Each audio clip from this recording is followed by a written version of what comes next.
இந்த புதிய மாதத்திலும் ஆண்டவர் நமக்கு ஒரு பெரிய வாக்குத்தத்தத்தை கொடுத்திருக்கிறார். எஸ்ஐயா தீர்க்கதரிசன புத்தகம் 45ஆம் அதிகாரம் முதல் வசனம் போடப்பட்டிருக்கிற வண்ணமாய், கர்த்தராகிய நான் அபிஷேகம் பண்ணின கோரேசுக்கு முன்பதாக ஜாதிகளை கீழ்ப்படுத்தி ராஜாக்களின் இடைக்கட்டுகளை அவிழ்க்கும்படிக்கு அவனுக்கு முன்பாக வாசல்கள் பூட்டப்படாதிருக்க கதவுகளை திறந்து வைக்கும்படிக்கும் அவனை பார்த்து அவன் வலதுகையை பிடித்து கொண்டு அவனுக்கு சொல்லுகிறதாவது, நான் உனக்கு முன்னே போய் கோணலான எல்லாவற்றையும் செவ்வையாக்குவேன். ஆண்டவருக்கு மகிமுண்டாகட்டும். தொடர்ந்து இதுதான் நம்ம வாக்குத்தத்த ஆராதனையிலே பார்த்தோம், நேற்று உபவாச கூட்டத்திலே பார்த்தோம். இன்றைக்கும் சில காரியங்களை மாத்திரம் சொல்லி தொடர்ந்து உங்களுக்காக ஜெபிக்க விரும்புகிறேன். கர்த்தர் நம்மை ஆசீர்வதிப்பார். இந்த வேத பகுதி சொல்லுகிறது, ஆண்டவர் ஒரு மனிதனோடு கூட இடைப்படுகிற போது அவனுடைய வாழ்வை எவ்வளவாய் ஆசீர்வதிக்கிறார் என்று பார்க்கிறோம். இந்த வார்த்தை சொல்லுகிறது, தேவன் இந்த புதிய மாதத்தை ஒரு வாய்ப்புகளின் மாதமாக, தேவனிடத்திலிருந்து அந்த ஆசீர்வதிக்கப்பட்டதான வாய்ப்புகளை நாம் பெற்று அனுபவிக்கிற ஒரு மாதமாய் கர்த்தர் நமக்கு வாக்கு பண்ணி இருக்கிறார். தேவனுக்கு மகிமுண்டாட்டும். செய்ய விரும்புகிறதை செய்கிறதற்கான வாய்ப்புகளை கர்த்தர் உண்டாக்கி தருவார். அல்லேலூயா. ஆண்டவருக்கு மகிமுண்டாகட்டும். அது மாத்திரமல்ல, செய்ய விரும்புகிறவைகளை செய்கிறதற்கான சூழ்நிலைகளை ஆண்டவர் ஏற்படுத்தி தருவார். அல்லேலூயா. அது மாத்திரமல்ல, செய்ய விரும்புகிறதை செய்கிறதற்காக தெய்வீக தயவோ ஒத்தாசையும் நமக்கு உண்டாயிருக்கும். ஆமென். அல்லேலூயா. தேவன் ஒவ்வொரு நாளும் அப்படி செய்வார். இங்கே சொல்லப்பட்டிருக்கிறது, சொன்னா நான் அபிஷேகம் பண்ணின கோரேசுக்கு முன்பதாக எப்போதும் என்ன உண்டாயிருக்குன்னு சொன்னா ஒரு ஆசீர்வதிக்கப்பட்ட நிலைமை. அங்கே சொல்லப்பட்டிருக்கிறது, ஆண்டவர் அவனை ஆசீர்வதிக்கிறார். ஏன் ஆசீர்வதிக்கப்பட்ட ஒரு நிலைமைக்குள்ளாக அவன் கடந்து போகிறான் என்று பார்க்கிற போது அந்த வேத பகுதி சொல்லுகிறது, அவன் தேவனாலே தெரிந்து கொள்ளப்பட்டிருக்கிறான். 4வது வசனம் சொல்லுகிறது, நீ என்னை அறியாதிருந்தும் நான் உன்னை என்ன செய்து கொண்டிருக்கிறேன், உன்னை அழைத்து, பெயர் சொல்லி அழைத்து தேவன் அவனை என்ன செய்தாரா, தெரிந்து கொள்ளுகிறார். கர்த்தருக்கு மகிமை உண்டாட்டும். நாமும் அப்படித்தான். தேவனை அறியாமல் இருந்தோம், ஆண்டவர் நம்ம என்ன செய்தாரா, நம்மை தெரிந்து கொண்டார். தெரிந்து கொண்டதற்கான அடுத்த ஒரு நிலைமை என்ன சொன்னா, அந்த அபிஷேகத்தின் நிறைவினாலே நம்மை அதிகாரப்படுத்துகிறார். யோவான்ல சொல்லும்போது 15:16 சொல்லுகிறது, நீங்கள் என்னை தெரிந்து கொள்ளவில்லை, நான் உங்களை தெரிந்து கொண்டேன் சொன்னா, தேவனாலே நீங்கள் ஆசீர்வதிக்கப்படும்படியாக. அப்போ தேவன் தெரிந்து கொள்ளுகிறார். தேவன் என்ன செய்கிறதை பார்க்கிறோம். அதற்கு அடுத்து ஒரு அபிஷேகத்தை ஊற்றுகிறார். பரிசுத்த ஆவி உங்களிடத்திலே வருகிற போது நீங்கள் என்ன செய்வீர்களா, பலன் அடைவீர்கள். தேவ பிள்ளைகளுக்கு தேவையான பலன், ஜெயம், ஒரு சாட்சியுள்ள வாழ்க்கை வாழும்படி அவர் என்ன செய்கிறாரா, ஒரு அபிஷேகம். இந்த புதிய வருஷத்திலோ கர்த்தர் நமக்கு அப்படிதான் வாக்கு கொடுத்தார். என்ன வாக்கு கொடுத்தார்? பரிசுத்த ஆவியின் பலத்தினாலே உங்களுக்கு நம்பிக்கை பெருகும்படிக்கு, நம்பிக்கையின் தேவன் விசுவாசத்தினால் உண்டாகும் எல்லாவித சந்தோஷத்தினாலும் சமாதானத்தினாலும் நம்மை நிரப்புவார். பக்கத்தில் இருக்கிற ஆளை பார்த்து சொல்லுங்க, உங்களை நிரப்புவார். ஆமென். உங்க ஒவ்வொருவன் என்ன செய்வார்? தேவன் அப்படியே நிரப்புவார். ஒரு ஆசீர்வதிக்கப்பட்ட ஒரு வாழ்க்கை பாருங்க. அபிஷேகம் எவைகளை கொண்டு வருகிறது சொன்னா, இங்கே அநேக காரியங்கள் போடப்பட்டிருக்கிறது. ஆண்டவர் சொன்னார், நான் அபிஷேகம் பண்ணின கோரேசுக்கு முன்பதாக ஜாதிகள் கீழ்பட்டு இருக்கும் என்று சொன்னார். அப்படின்னா என்ன அர்த்தம்னா, அவன் மேற்கொள்ளுகிறவனாய் இருப்பான். ஆமென். அல்லேலூயா. ஆண்டவர் சொல்றார், எல்லாவற்றின் மேலும் நீ என்ன செய்ய முடியும்? ஜெயம் எடுப்பாய். ஜாதிகளை தேவன் என்ன செய்வாரா, தாம் அபிஷேகம் பண்ணின தம்முடைய பிள்ளைகளுக்கு முன்பதாக கீழ்ப்படுத்துவார். ஒவ்வொரு நாளும் தேவ பிள்ளைகள் என்ன செய்வார்களா, ஒரு பெரிய வெற்றி உள்ள வாழ்க்கை. கோரேசுக்கு சொல்லுகிற போது ஆண்டவருக்கு மகிமை உண்டாகட்டும். கோரேசுக்கான அழைப்பு வேறு, கோரேசை குறித்ததான திட்டம் வேறு, கோரேசை குறித்து ஆண்டவர் எதிர்பார்த்தவைகள் வேறு. அது எல்லாவற்றையும் கூட ஆண்டவர் என்ன செய்கிறார், நம்ம கிட்ட அதை தான் எதிர்பார்க்கிறார். கோரேசை குறித்து தேவனுடைய திட்டம் என்னன்னு சொன்னா, அந்த முதல் அதிகாரம் 44வது அதிகாரம் கடைசி வசனம் சொல்லுகிறது, கோரேசை குறித்து, அவன் என் மேய்ப்பன், அவன் எருசலேமை நோக்கி நீ கட்டப்படு என்றும் தேவாலயத்தை நோக்கி நீ அஸ்திபாரப்படும் என்று சொல்லி எனக்கு பிரியமானதை எல்லாம் நிறைவேற்றுவான். ஆண்டவர் சொல்றாரு, கோரேசை நான் அபிஷேகம் பண்ணி இருக்கிறேன். கோரேசை ஏன் அடைச்சேன்னா, அங்கே சொல்லப்பட்ட நோக்கம் 3 காரியம் சொல்லப்பட்டிருக்கிறது. அதுக்குள்ள ரொம்ப போகலை. கர்த்தர் உங்களை ஆசீர்வதிக்கட்டும். முதல் காரியம் சொன்னார், அவன் என்ன செய்வானா, எருசலேமை நோக்கி நீ கட்டப்படு என்றும். பாருங்க, எருசலேம் தேவனுடைய நகரம். சங்கீதக்காரன் சொல்லுகிற போது அப்படிதான் சொல்லுகிறார், அது தேவனுடைய நகரம். அந்த நகரம் இன்றைக்கு எப்படி இருக்குன்னு சொன்னா, பாருங்க, ஒன்றுமில்லாத ஒரு நிலைமையில இருக்கிறது, சுட்டெரிக்கப்பட்டு இருக்கிறது. நீங்க நெகேமியா 1 வாசித்துக் கொள்ளுங்கள். நெகேமியா சொல்லுகிறான், எருசலேமின் மதில்கள் இடிக்கப்பட்டதும் அதன் அலங்கம் சுட்டெரிக்கப்பட்டதுமாய் இருக்கிற போது நெகேமியா நெடுநாளாய் துக்கித்து உட்கார்ந்து அழுது பரலோகத்தின் தேவனை நோக்கி மன்றாடி, ஆண்டவரே இதெல்லாம் மாற்றம் அடைய வேண்டும் என்று சொல்லுகிற போது கர்த்தர் கோரேசை எழுப்புகிறார். 2வது கோரேசை குறித்து அங்கே சொல்லப்பட்டிருக்கிறது. அவன் அங்கே பாருங்க, தேவாலயத்தை நோக்கி நீ அஸ்திபாரப்படு. ஏன்னா இப்ப தேவாலயம் இல்லை. தேவாலயம் எப்படி போயிருக்குன்னு சொன்னா, நிர்மூலமாய் கிடக்கிறது. ஆண்டவருக்கு மகிமை உண்டாட்டம். நல்லா கவனிங்க, ஏதோ வெறும் கட்டடங்களை குறித்து பேச வரவில்லை. ஆண்டவர் அங்கே கோரேசோடு கூட பேசுகிற போது, தேவனுடைய நகரமாகிய தேவ ஜனங்கள் இன்றைக்கு ஒன்றுமில்லாத நிலையில இருக்கிறார்கள். அவர்கள் திரும்பவும் என்ன செய்யப்பட வேண்டி இருக்கிறதா, கட்டி எழுப்பப்பட வேண்டும். கொரிந்து சபைக்கு பவுல் சொல்லுகிற போது சொல்லுகிறான், நீங்க தான் தேவனுடைய ஆலயம் என்று சொன்னா, அந்த ஆலயம் இன்றைக்கு சீர்கட்டு கிடக்கிறது. இந்த ஆலயங்கள் எல்லாம் கட்டப்பட்டாக வேண்டுமானால் கோரேசை தேவன் எழுப்புகிறார். இன்றைக்கு உங்களையும் என்னையும் ஏன் தேவன் தெரிந்து கொண்டார் என்பதிலே பூரண நிச்சயம் உள்ளவர்களாக இருங்கள். தேவன் ஒரு நோக்கத்தோடு கூட என்னை அழைத்திருக்கிறார், ஒரு நோக்கத்தோடு கூட என் மேலே அபிஷேகம் பண்ணி இருக்கிறார். 3வது கோரேசை குறித்து சொல்லப்பட்டிருக்கிறது, அவன் எனக்கு பிரியமான எல்லாவற்றையும் செய்வான். தேவன் அதை தான் எதிர்பார்க்கிறார். தேவ ஜனங்களாக இன்றைக்கு நீங்கள் நான் அதை செய்தாக வேண்டும். ஒரு பெரிய ஆசீர்வாதத்துக்கான அழைப்பு இருக்கிறது, உண்மைதான். ஒரு பெரிய விடுதலைக்கான அழைப்பு இருக்கிறது, உண்மைதான். எல்லாவற்றையும் தேவன் தருகிறார். அதற்கு மேலா என்ன எதிர்பார்க்கிறார் சொன்னா, தேவனுக்கு பிரியமானதை நிறைவேற்றியாக வேண்டும். தேவனுக்கு பிரியமானதை நீங்கள் நிறைவேற்றுகிற போது கீழே சொல்லப்பட்டிருக்கிற எல்லா விதமான ஆசீர்வாதங்கள், கடந்த 2 சர்வீஸ்லயும் அதை தான் பேசுறோம். தேவன் சொல்லுகிற ஆசீர்வாதங்கள் என்னெல்லாம் ஆசீர்வாதமா அங்கே சொல்லப்பட்டிருக்கிறது. ஆண்டவர் சொன்னார், நான் என்ன செய்வேன், ஜாதிகளை உனக்கு கீழ்ப்படுத்துவேன், எல்லாவற்றின் மேலும் உனக்கு ஒரு ஆளுகை. பாருங்க, தேவ பிள்ளைகள் மேல வருகிற அபிஷேகம் எவைகளை கொண்டு வருகிறன்னு சொன்னா, ஒரு ஆளுகையை கொண்டு வருகிறது, அதிகாரத்தை கொண்டு வருகிறது, ஒரு ஆசீர்வதிக்கப்பட்ட வாழ்வை கொண்டு வருகிறது. ஆண்டவருக்கு மகிமை உண்டார். நீங்க சொல்லுகிற போது சொல்லுகிறார், ஜாதிகள் என்ன செய்யப்படும், உனக்கு கீழ்பட்டு இருக்கும். ஆண்டவருக்கு மகிமை உண்டாட்டும். அது மாத்திரம் அல்ல, தேவன் என்ன செய்வாரா, உனக்கு முன்னாலே ஒரு திறந்த வாசலை வைப்பான். போகிற இடம்லாம் திறந்த வாசல். போகிற இடம்லாம் ஆண்டவர் என்ன செய்வாரா, அப்படியே லகுவாய் கடந்து போகிறதுக்கான வாசல்களை திறந்து வைப்பார். ஒருவேளை அந்த வாசல்கள் பூட்டப்பட்டு இருக்குமானால் கர்த்தர் என்ன செய்வாரா, அதையெல்லாம் உடைத்து போடுவார்.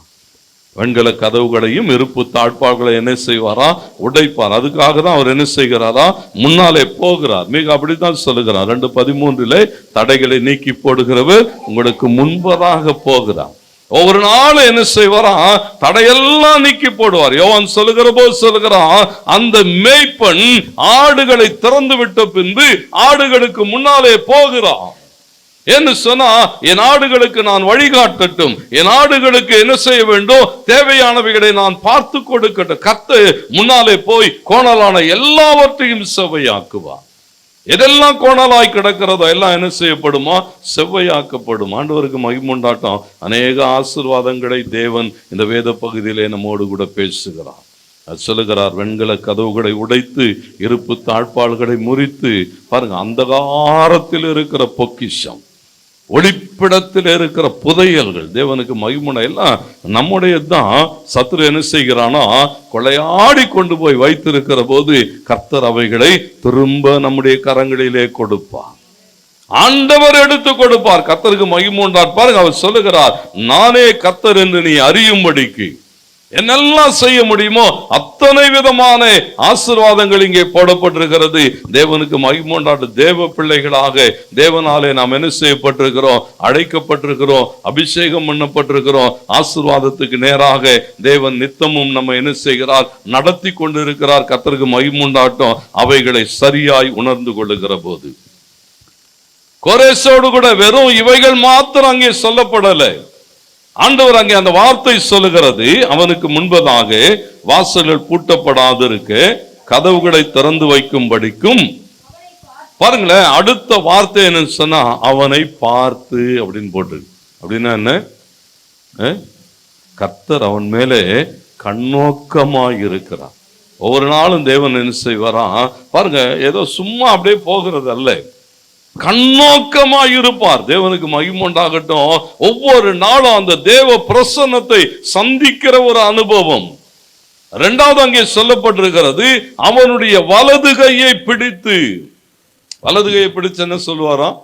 ஏசாயா 41:13 சொல்லுது, பயப்படாதே, உன் தேவனாய் இருக்கிற கர்த்தராகிய நான் உன் வலது கையை பிடித்து பயப்படாதே, நான் உனக்கு துணை நிற்கிறேன் என்று. பாருங்க, தேவன் சொல்றார், கையை பிடிச்சு சொல்லுவாரு, கவலைப்படாதே, கர்த்தருக்கு மகிமை உண்டாட நான் என்ன செய்கிறேன்? உனக்கு துணை நிற்கிறேன். தேவன் பாருங்க ஒவ்வொரு நாளும் நம்முடைய வாழ்வில துணையாய் இருப்பார். அவர் சொல்லுகிறார், அந்த அடுத்த வார்த்தை சொல்லுகிறது, அவனுக்கு சொல்லுகிறதாவது. அப்போ அவங்க கூட பேசுவாராம், அவனை பார்ப்பாரு, அவன் கையை பிடிச்சுப்பாரு, அவங்க கூட என்ன செய்வாராம்? பேசுவார். என்னெல்லாம் பேசுவாரு பாருங்க. தேவன் சொல்றாரு என்னெல்லாம் பேசுவார்னா, வேதம் முழுவதும் நீங்க வாசிச்சு பாருங்க. ஆபிரகாம் துவக்கி ஆபிரகாமை கூப்பிட்டு ஆபிரகாம் கிட்ட பேசினார், ஆபிரகாமே, நான் சர்வ வல்லமையுள்ள தேவன், நீ எனக்கு முன்னால உத்தமனா நடந்து கொண்டிரு, நான் உன்னோடு கூட ஒரு உடன்படிக்கை செய்கிறேன், நான் உன்னை பலுகவும் பெருகவும் பண்ணுவேன், நீ இப்படி இருப்போம். எல்லாம் உட்கார்ந்து என்ன செய்வாராம்? ஏன்னா தேவன் தம்முடைய பிள்ளைகளோடு கூட பேசுகிறார். அந்த பேசுகிற போது வேதம் சொல்லுகிறது, சங்கீதக்காரன் சொல்லுகிற போது சொல்லுகிறார், அவர் நித்தமும் எனக்கு ஆலோசனை தந்து என்னை நடத்துவார். பேசும்போதே ஆலோசனை கொடுப்பார், இப்படி எல்லாம் செய், இதெல்லாம் செய்யாத, இதெல்லாம் செய். அப்புறம் பேசும்போது என்ன கொடுப்பாரா? நம்பிக்கை கொடுப்பார். நம்பிக்கை, ஒரு பெரிய நம்பிக்கை வரும். கர்த்தர் சொல்லுகிறதாவது எங்கெல்லாம் சொன்னார்? எல்லா இடங்களிலும் சொன்னார். வெளிப்படுத்தல் 3:7-8 சொல்லுகிறது, பரிசுத்தம் உள்ளவரும் மகத்துவம் உள்ளவரும் தாவீதின் திறவுகோலை உடையவரும் ஒருவரும் பூட்டக்கூடாதபடி திறக்கிறவரும் ஒருவரும் திறக்க கூடாதபடி பூட்டுகிறவருமாகிய சேனைகளின் கர்த்தர் சொல்லுகிறதாவது, உன் கிரியைகளை அறிந்திருக்கிறேன். என்ன சொல்வாரு? நீ என்ன பண்றன்னு எனக்கு தெரியும் தான், என்ன பண்றன்னு எனக்கு தெரியும், உன்னை பத்தி தெரியும். நம்ம நினைக்கிறோம் நம்மளை பத்தி யாருக்கும். அது சொல்றாரு, உன் கிரியைகளை பாருங்க. அங்கே பிலதெல்பியா சபையோடு கூட பேசுகிறதாக அந்த வார்த்தையை யோவான் பதிவு செய்து வைத்திருக்கிறார். பிலதெல்பியா சபையை பார்த்து சொல்லுகிறார், உன் கிரியைகளை. அங்க நிறைய சபைகளை குறித்து பேசப்பட்டிருக்கிறது. எபேசு சபையோடு பேசுகிறார், சிமிர்னா சபையோடு கூட பேசுகிறார், தியத்தீராவோடு கூட, எல்லாரும் கூட பேசுகிற போது இங்க பிலதெல்பியா கிட்ட சொல்றாரு, உன்னை எனக்கு தெரியும், நீ என்னெல்லாம் செய்யறன்னு எனக்கு தெரியும். கொஞ்சம் பலன் இருந்தும் என் நாமத்தை மறுதலியாமல் என் வசனத்தை கை கொண்டபடினால் இதோ திறந்த வாசலை உனக்கு முன்பதாக வைத்திருக்கிறேன், அதை ஒருவனும் பூட்ட மாட்டான். ஆண்டவர் நம்ம செய்யறதெல்லாம் பார்க்கிறாரு. பிள்ளை இவ்வளவு போராட்டத்துக்கு நடுவிலும் என்னை தேடி வந்து என்னை ஆராதிக்கிறதை நான் ஏதாகிலும் செய்யட்டும். நெருக்கத்தோடு வந்திருக்கிறீங்களா? இந்த காலை வேளையில் ஆண்டவர் சொல்லுகிறார், உன் கண்ணீரை பார்க்கிற தேவன், உன் ஜெபத்தை கேட்கிற தேவன் இன்றைக்கு உனக்கு ஒரு அற்புதம் செய்வான். நெருக்கத்தோடு, பாடுகளோடு, உபத்திரவங்களோடு தேவ சமூகத்துக்கு வருகிற போது அவருக்கு தெரியும், பாருங்க, என் பிள்ளை இத்தனை நெருக்கத்தோடு கூட என்னை தேடி வந்திருக்கிறது, நான் இன்றைக்கு உதவி செய்யட்டும். கிரியைகளை அறிந்திருக்கிற தேவன் ஆச்சரியமாய் ஆசீர்வதிப்பார். சொல்லுகிறாரு, கொஞ்சம் பலன் இருந்தும், கொஞ்சம் தான் இருந்தது, ஆனாலும் என்ன இருக்கிற கொஞ்ச நேரத்தை என் சமூகத்தில் கொடுக்கும்படி வந்திருக்கிறாய். கர்த்தருடைய பாருங்க, எத்தனை விதமான ஆசீர்வாதங்களும் நன்மைகளும் பேசப்பட்டிருக்கிறது. ஆண்டவர் எல்லாவற்றையும் சரி பண்ணுவேன், எல்லாவற்றையும் ஆசீர்வதிப்பேன். தேவனுக்கு மகிமை உண்டான ஒவ்வொரு நாளும் தேவன் நம்மிடத்தில் எதிர்பார்க்கிறவைகளை நாம் சரியாய் செய்கிற போது, ஏன்னா அந்த ஆசீர்வாதமான அந்த வாழ்க்கைக்கு நேராக நம்மை நடத்த தான் கர்த்தர் நம்மை தெரிந்து கொள்ளுகிறான். தேவனாலே ஒரு மனுஷன் அபிஷேகம் பண்ணப்பட்டான்னு சொன்னா அவனுடைய மேன்மை என்னன்னு சொன்னா எல்லாவற்றின் மேலும் ஆளுகை. எல்லாவற்றின் மேலும் ஒரு அதிகாரமுள்ள ஒரு வாழ்க்கை. ஏசாமி அப்படிதான் சொன்ன, நான் உங்களை அதிகாரப்படுத்துகிறேன். மத்தேயு 10:1 அப்படிதான், அதிகாரப்படுத்துகிறேன். எல்லாவற்றின் மேலும் ஒரு அதிகாரம். கர்த்தருக்கு மகிமை உண்டாட்டும். அது மாத்திரம் அல்ல, ஆசீர்வாதமான சூழல்கள். எந்த சூழலையும் தேவன் என்ன செய்வாரா? தம்முடைய பிள்ளைகளுக்கு ஆசீர்வாதமாக்கி தருவார். ஏன்னு சொன்னா அந்த அபிஷேகத்தின் நிமித்தம். ஆண்டவருக்கு மகிமை உண்டாட்டும். அது மாத்திரம் அல்ல, தேவனாலே அபிஷேகம் பண்ணப்படுகிற போது ஆவிக்குரிய வகையிலே பலவிதமான ஆசீர்வாதங்கள் இங்கே பேசப்பட்டிருக்கிறது. ஆவிக்குரிய ஆசீர்வாதங்கள்லாம் என்னன்னு பார்த்தா, ஒண்ணு, அவன் தேவனை தரிசிப்பான். அவர் அவன் முகத்தை பார்ப்பாராம். அவர் முகத்தை பார்க்கிற, தேவனை தரிசிக்கிற ஒரு அனுபவம். ரெண்டாவது பார்த்தீங்கன்னு சொன்னா தேவனாலே வழி நடத்தப்படுகிற அனுபவம். அவர் கையை பிடிச்சி அவரே என்ன செய்வாரா? வழி நடத்துவார். ஒரு நாள் கூட இருந்து. அது மாத்திரம் இல்ல, ஆண்டவருடைய வார்த்தைகளை பெற்றுக்கொள்ளுகிற அனுபவம். தேவனோடு கூட உறவாடுகிற பாருங்க, எல்லாவற்றுக்கூடாக கர்த்தர் நம்மை நடத்துகிற போது ஒவ்வொரு நாள் அந்த வேத பகுதியில் சொல்லப்பட்டிருக்கிறது. ஆண்டவர் சொன்னார், கோணலானவைகளை செவ்வையாக்குவேன். ஆசீர்வாதத்துக்கு எதெல்லாம் தடையா இருக்கோ எல்லா தடையை என்ன செய்வேன்? நான் மாற்றி போடுவேன். மறைக்கப்பட்ட பொக்கிஷங்கள் புதையெல்லாம் திரும்ப உனக்கு நான் எடுத்து கொடுப்பேன். உன்னை புது பேர் சொல்லி அழைப்பேன். போன மாசத்துல அப்படிதான் ஆண்டவர் சொன்னார், உனக்கு கர்த்தர் என்ன செய்வாரு? புது பேர் வைப்பார். ஆமென், அல்லேலூயா. ஆண்டவர் சொல்லுகிற நாமத்தினாலே நீ அழைக்கப்படுவாய். அங்க சொல்லுகிற போது சொல்லுகிறார், புது பேர் கொடுக்கிறது மாத்திரம் இல்லை, நம்மோடு கூட இருந்து நம்மை நடத்துவேன் என்று சொன்னார்.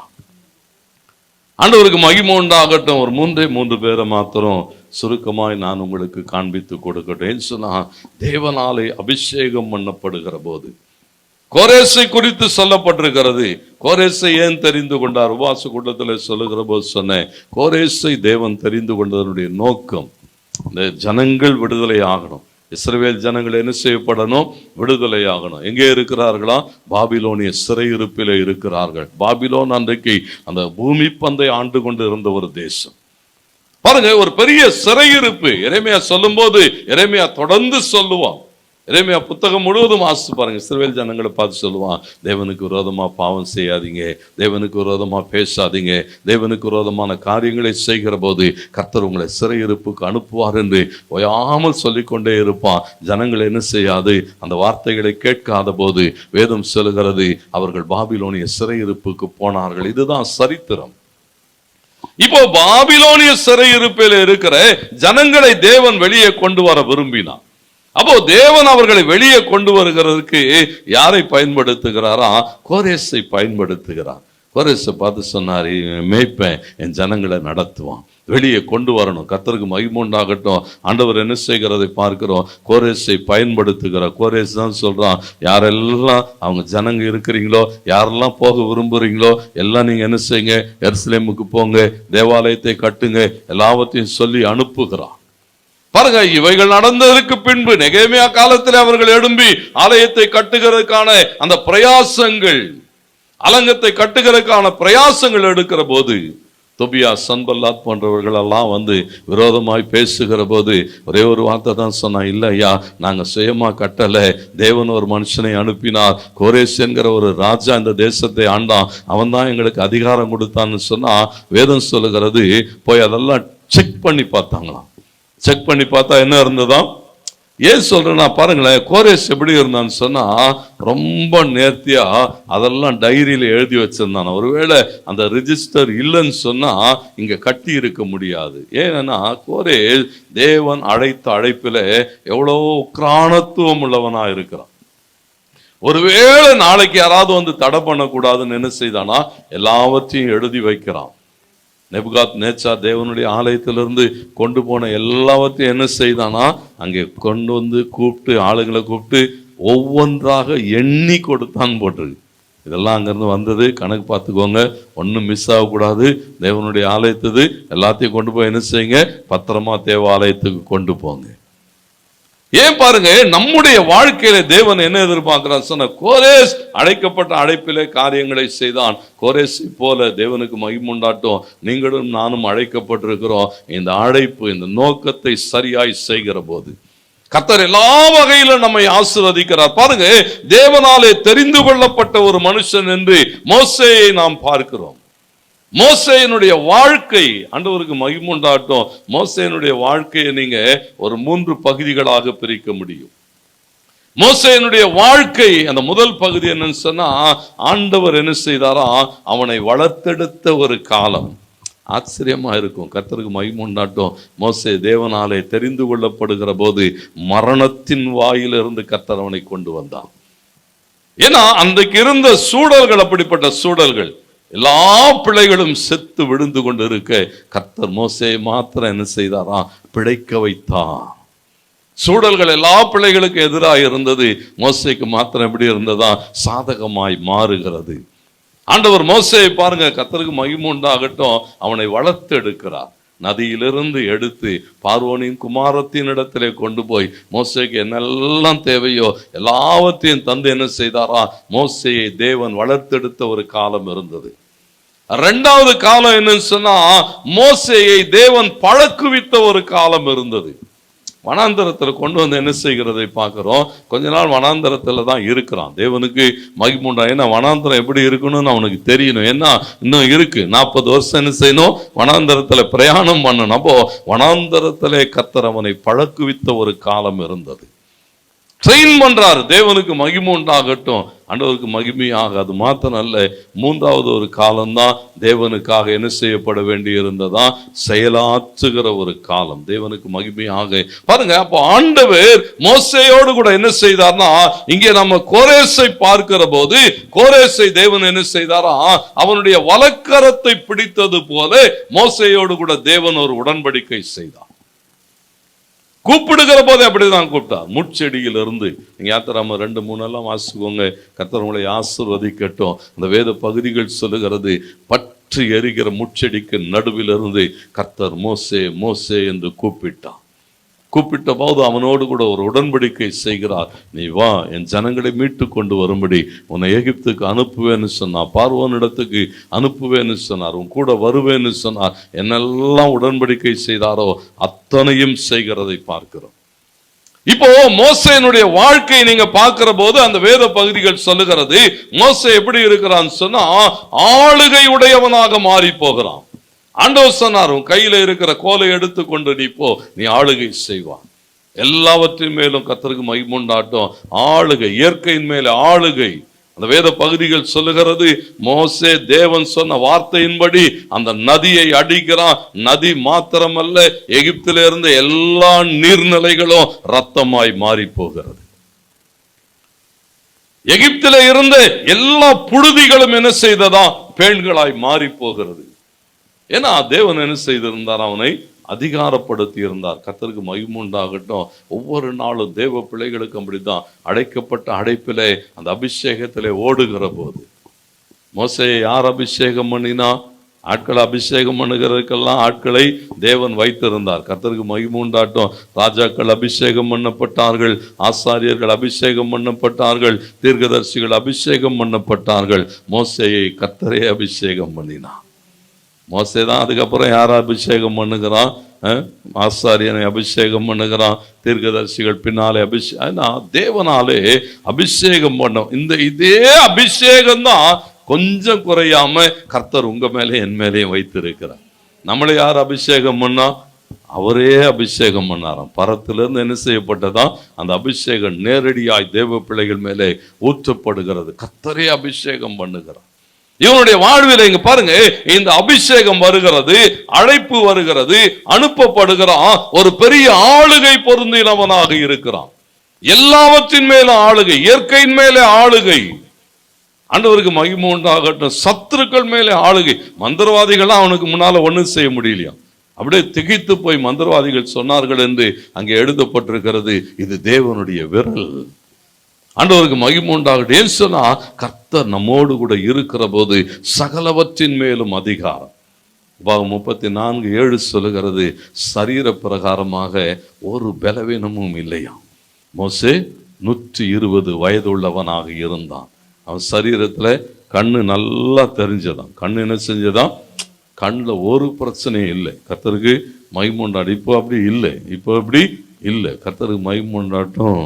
தெய்வ ஜனங்கள் என்ன செய்யணுமா, 120 வயசு ஆனாலும் கண்ணில் பிரச்சனை இல்லை. அப்புறம் அவன் பெலன். அவன் பெலன் என்ன செய்யலையா? 120 வயசுல என்ன செய்கிறதை பார்க்கிறோம்? தேவனுக்காக ஓடுகிற ஓட்டம் கர்த்தருக்கு. ஏன்னா சரீர பிரகாரமாக இயற்கையின் மேலே, சத்துருக்களின் மேலே தேவன் அவனை அதிகாரப்படுத்தி இருந்தார். ஏன்னு சொன்னா அவனை அழைத்த அழைப்பு. ஆண்டவர் இன்றைக்கு நம்மை அப்படித்தான் அழைத்திருக்கிறார். ஆண்டவருக்கு மகிமை உண்டாட்ட அந்த அழைப்பின் நிமித்தம் கர்த்தர் ஒரு அபிஷேகத்தை கொண்டு வருகிறார். அந்த அபிஷேகம் நம்முடைய வாழ்வில் என்ன செய்யும் சொன்னா எல்லா சூழல்களையும் சாதகமாக்கி தரும். மோசேயின் காலத்திலே இருந்த சூழல்கள் தேவனுக்கு மகிமுண்டார். நமக்கு தெரியும், பிறக்கிற எல்லா ஆண் பிள்ளைகளும் கொல்லப்பட வேண்டும் என்கிற ஒரு சட்டத்துக்கூடாக பிறந்த மோசே பிழைத்து கொண்டான் என்று எழுதப்பட்டிருக்கிறது. ஏன்னு சொன்னா சூழல்களை சாதகமாக்குகிற தேவன் அவனோடு கூட இருந்தார். நம்ம வாழ்க்கையில அப்படிதான் கர்த்தருக்கு மகிமுண்டா. ஏன்னா அவர் என்ன செய்திருக்கிறாரா? ஒரு உடன்படிக்கை செய்திருக்கிறார். தேவனுக்கு மகிமை உண்டாகட்டும். மோசேயோடு கூட உடன்படிக்கை செய்தார். மோசேயோடு கூட இருந்து காரியங்களை நடத்தினார். மோசே ஆசீர்வதிக்கப்பட்டவனாக மாறுகிறான். அவனுடைய எல்லா சூழல்கள், அவனுடைய 3 பகுதிகளும் ஆச்சரியமா இருக்கும். கர்த்தர் அவனை வளர்த்தெடுத்து, கர்த்தர் அவனை என்ன செய்கிறாரா? பழக்குவித்து, கர்த்தர் அவனை பயன்படுத்துகிறார். இது எப்போ சாத்தியமானதா? அவர் அவனோடு கூட என்ன செய்தாரா? கைப்பிடித்து ஒரு உடன்படிக்கை. நம்ம அதெல்லாம் பாதி பேருக்கு என்ன செஞ்சிடும்? கல்யாணத்தப்போ பாச சொல்லுவார், கையை பிடிச்சிக்க கூடாது. அது கொஞ்ச நேரம் கூட பிடிக்காது. கொஞ்ச நேரம் பிடிக்கிறதுக்குள்ளேயே கையை பிடிச்சி சொல்லணும். வாழ்விலும் தாழ்விலும், சுகத்திலும் துக்கத்திலும், மரணம் நம்மை பிரிக்கும் வரையிலும், எல்லாம் கரெக்டு தான். ஒருத்தங்க சொன்னாங்க, நல்ல காலம் பாஸ் என்கிட்ட என்ன செய்யல, வாக்குறுதி வாங்கலை, அவர்கிட்ட தான் வாங்கினார். அதனால எனக்கு அதுக்கும். அதனால எல்லாரையும் என்ன செய்ய மைக்கில் சொல்ல வைக்கிறோம். எல்லாம் என்ன செய்யணும் பாருங்க. ஒரு உடன்படிக்கையின் தேவன் மோசேயோடு கூட சொன்னார், நீ இந்த கோலை பிடித்து கொண்டு போ, நான் கூட வருவேன். நீ எகிப்திலிருந்து என் ஜனங்களை விடுதலையாக்கி கொண்டு வருவீர்கள். இந்த மலையிலே எனக்கு ஆராதனை செய்வீர்கள். இது நான் சொல்லுகிறேன் என்று சொன்னார். கர்த்தர் அப்படியே செய்தார். ஆண்டவருக்கு மகிமை உண்டாட்டு. ஏன்னு சொன்னா அந்த உடன்படிக்கையிலே கொஞ்சம் கூட மாறாத தேவன்.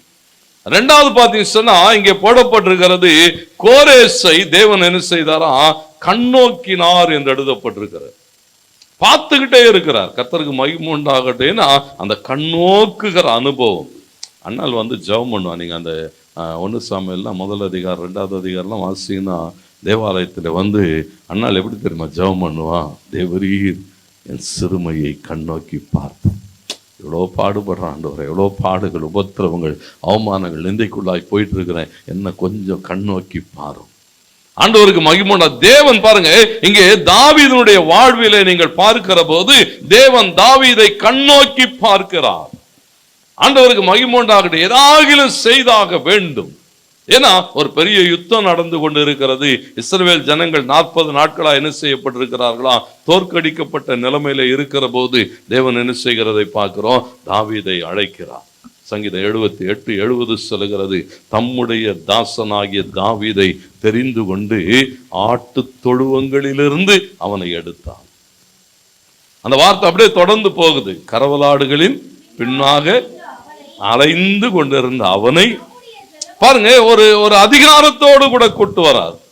என் ஜனத்தை நீ ஆளுகை செய்யணும், என் ஜனத்தை நடத்தணும், என் ஜனங்களுக்கு உண்டான காரியங்களை நீ செய்யணும் வான்னு சொல்லி என்ன செய்கிறாரா?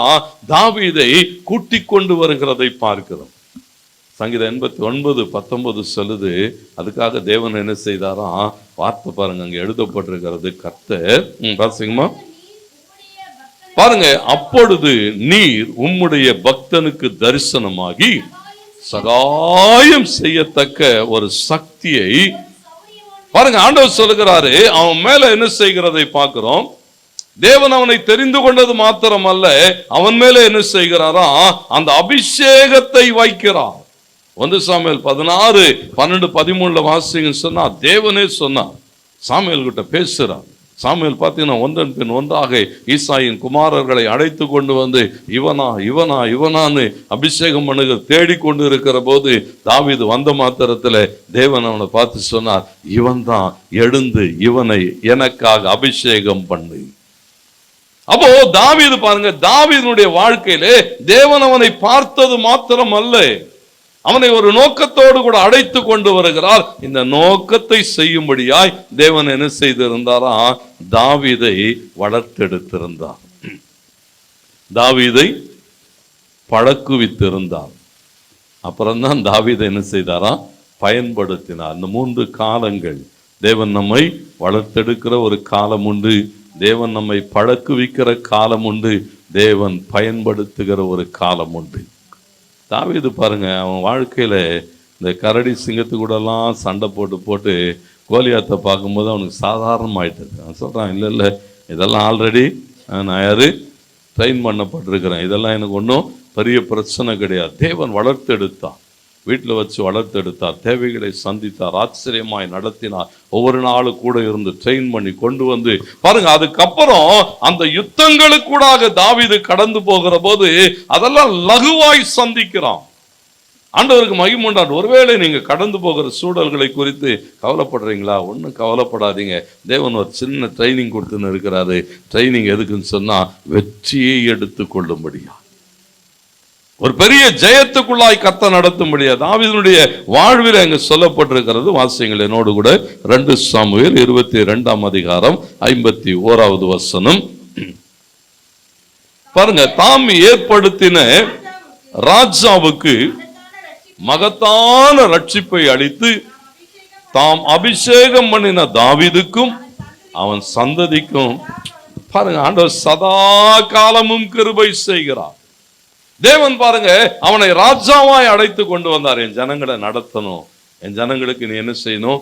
தலைவனா இருக்கணும். கர்த்தருக்கு மகிமை உண்டாகட்டும். அப்போ அவனை ரட்சித்தார், அவனுக்கு வேண்டிய அபிஷேகத்தை கொடுத்தார். அது மாத்திரமல்ல, வசனம் சொல்லுகிறது, அவனுக்கு மாத்திரமல்ல, அவனுடைய சந்ததிக்கும் சதா காலமும் கிருபையாம்.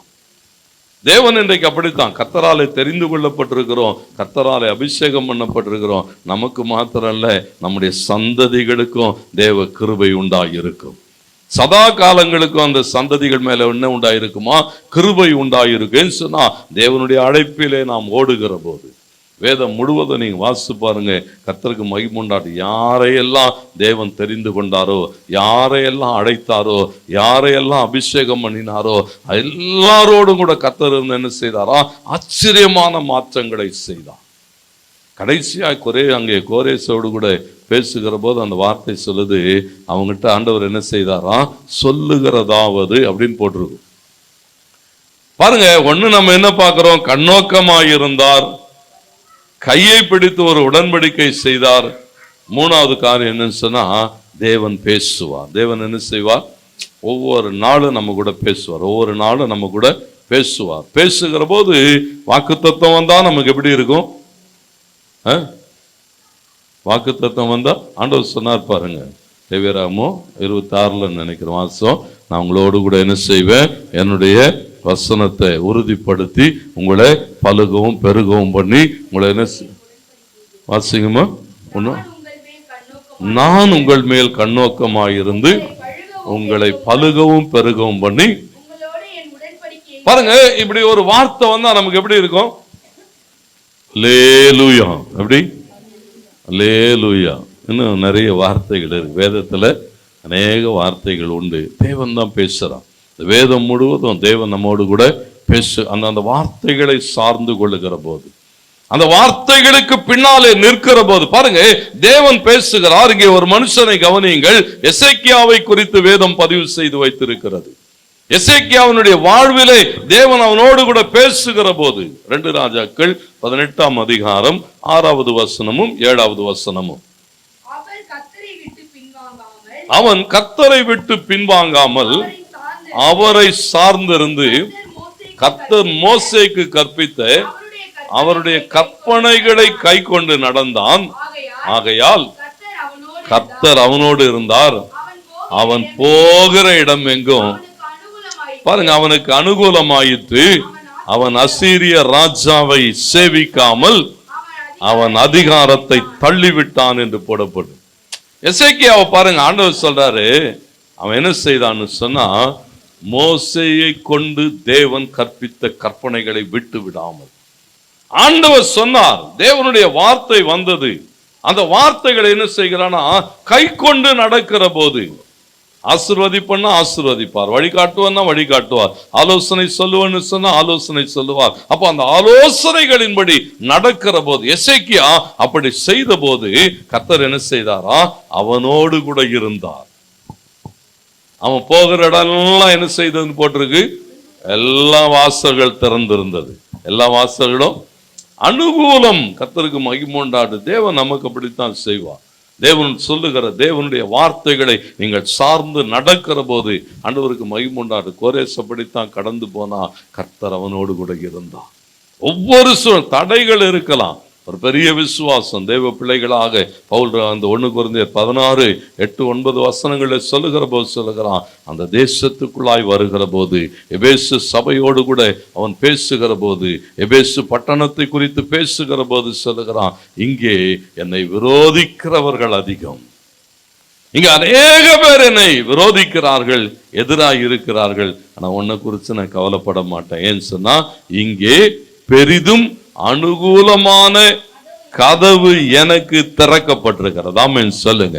அநேக எதிரிகள் இருக்கிறாங்களா, அநேகர் விரோதமா பேசுறாங்களா, சந்தோஷப்படுங்க, கர்த்தர் பெரிய கதவை நமக்கு திறந்து வைக்கிறார். அல்லேலூயா. அவன் சொல்லுகிறான், இங்கே விரோதிக்கிறவர்கள் அநேகர், எதிராய் பேசுகிறவர்கள் அநேகர், கர்த்தர் அவங்களுக்கு நடுவில் என்ன செய்தாரா? எனக்கு பெரிதும் அனுகூலமான கதவை திறந்து வைத்திருக்கிறார். ஒவ்வொரு நாளும் தேவனுக்கு மகிமை உண்டாகட்டேன்னு சொன்னா தேவனை சார்ந்து ஓடுகிற போது வேதம் சொல்லுகிறது, நான் அபிஷேகம் பண்ணின கோரேசுக்கு முன்பதாய் கதவுகள் திறந்திருக்கும், வாசல்கள் பூட்டப்படாது இருக்கும். நான் அவனுக்காக என்ன செய்வேன்? அவன் பட்சத்திலே நிற்பேன், அவனுக்கு முன்னாலே போவேன், அவனுக்கு தேவையான எல்லாவற்றையும் சந்திப்பேன். கர்த்தருக்கு மகிமை உண்டாட்டும். விசுவாசிங்கள், இந்த மாதம் முழுவதும் கர்த்தர் உங்களுக்கு முன்னாலே போவார். அடைக்கப்பட்டிருக்கிற வாசல்கள் திறக்கப்பட்டு போகும். மறைவிடத்தில் இருக்கிற புதையல்களும் பொக்கிஷங்களையும் கர்த்தர் கொண்டு வந்து நம் கையிலே கொடுப்பார். கர்த்தர் நம்மோடு கூட இருக்கிறபடினாலே போகிற இடமெல்லாம் அனுகூலமாகும், போகிற இடமெல்லாம் ஜெயம் உண்டாகும். கர்த்தர் பெரிய காரியங்களை செய்வார்.